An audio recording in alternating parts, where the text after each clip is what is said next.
All right, number 16 says consider a line that is in the coordinate plane that passes through point -7, -3, and the origin. Find the slope of a perpendicular to the line described. Okay, so we want the slope that is perpendicular. Now, first you need your slope formula. This is not on the EOC, so you do want to remember the slope formula. It's the change of your y's over the change of your x, or rise over run you may have learned.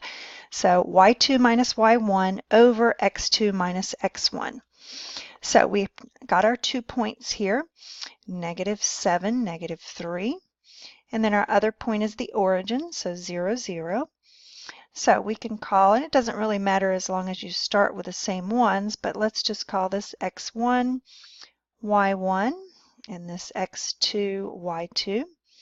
And so in our formula, we're going to do 0 minus a -3. So that's going to give us 0 plus 3. And then that's going to be over 0 minus a -7 is plus 7. And so 3/7 is the slope of our first line.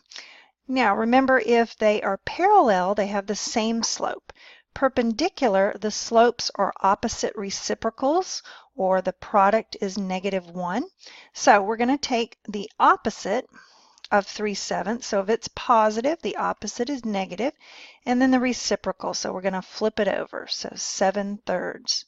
And then notice if we were to multiply by 3/7, that product is -1. So C is the correct answer here.